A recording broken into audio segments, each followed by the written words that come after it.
Internal auditing. Sounds a bit uncomfortable, but there's some good news. This is a SOP template that you might be able to copy-paste 100% without necessarily changing much of it at all.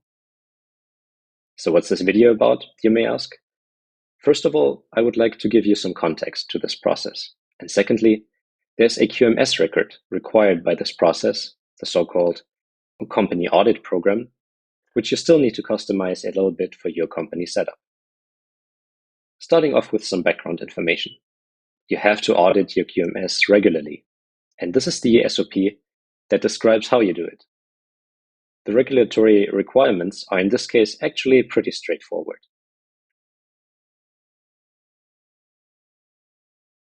The idea is that through auditing, you ensure that your QMS is compliant, that it's effectively implemented and maintained, or in other words, that it is followed through with according to the processes that you defined. You then have to have a company general process in place for auditing. You have to have an audit program in place, which we will get to later. And you have to keep documentation regarding each and every audit. And finally, management is responsible to make sure that non-conformities are resolved and followed up with. Before we go into how we implemented those requirements in our template, one more basic question. What could an internal audit generally look like in a startup just starting from scratch?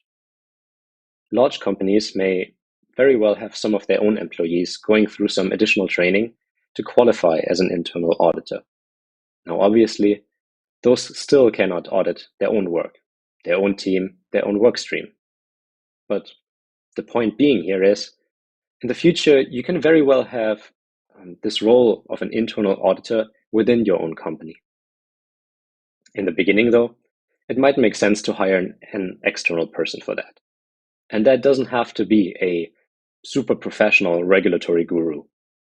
For example, you could just contract a colleague working in regulatory for another company. He or she just needs to be qualified, impartial, and free of conflicts of interest. We'll get to that in a bit. Last word though, if you're looking for something in between that regulatory guru and that dude from the other cubicle of your co-working space, you can also write us an email. Now, a quick run through our process template.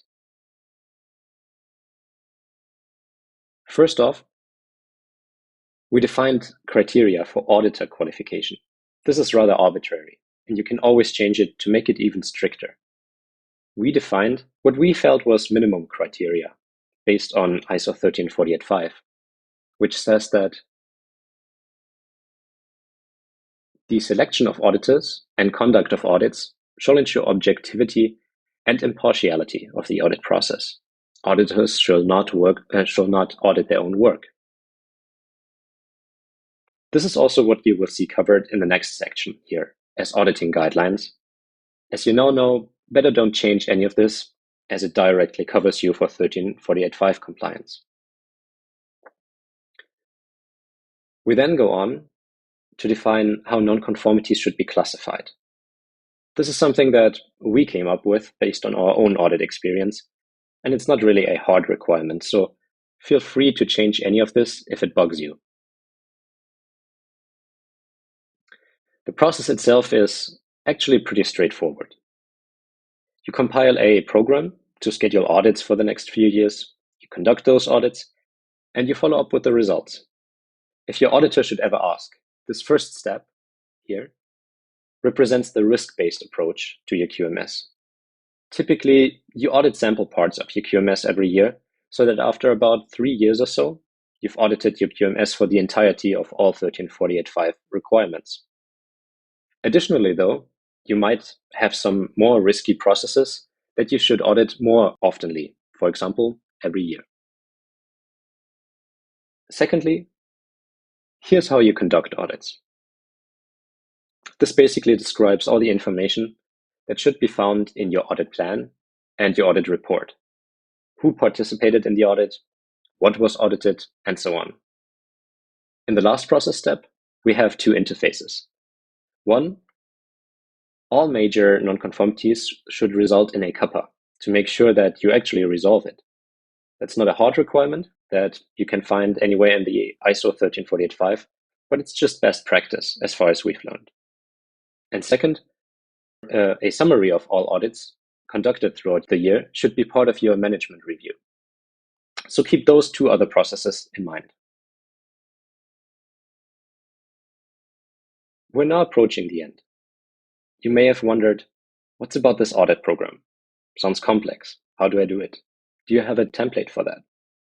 And the answer is, no, we don't, because companies tend to set this up very differently.